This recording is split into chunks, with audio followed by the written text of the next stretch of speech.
Doctor Sarvepalli Radhakrishnan जब Moscow राजदूत के रूप में गए थे तो उनकी स्टालिन से भेंट हुई। बातचीत के दौरान राधाकृष्णन जी ने कहा कि हमारे देश में एक राजा हुआ करता था जिसका नाम था अशोक, और अशोक ने कलिंग पर आक्रमण किया। उस आक्रमण के बाद जो युद्ध में रक्तपात हुआ उससे अशोक का हृदय द्रवित हो गया और अशोक शक्ति को छोड़ करके भक्ति की तरफ चला गया। वो युद्ध को छोड़ करके बुद्ध की तरफ चला गया। और आपने भी शक्ति का काफी इस्तेमाल किया है। मुझे लगता है कि आने वाले समय में आप भी संत बन सकते हैं।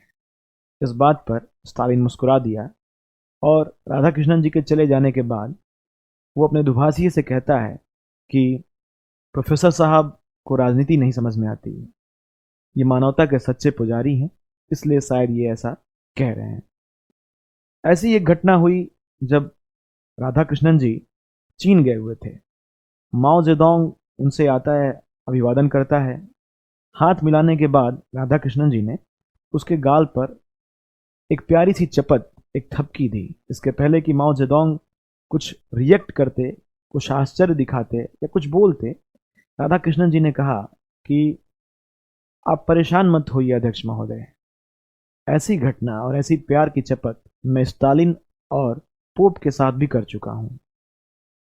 इसके बाद माओ और राधाकृष्णन जी में बहुत सारी बातें हुई, पर इन दोनों घटनाओं और इन दोनों उदाहरणों से ये स्पष्ट होता है कि राधाकृष्णन जी को कोई भी राष्ट्र का अध्यक्ष हो या कोई भी व्यक्ति हो, उनको बतौर राजनयिक नहीं देखता था या बतौर राजनीतिज्ञ नहीं देखता था। उनको बतौर एक शिक्षक की भूमिका में देखा करते थे, क्योंकि उनकी विद्वता थी, उनका ज्ञान था जो उनको सर्वत्र ही पूजा के लायक बनाता था। दोस्तों, शायद इसीलिए और यही कारण है कि शिक्षक दिवस 5 सितंबर को मनाया जाता है राधाकृष्णन जी के जन्म दिवस पर।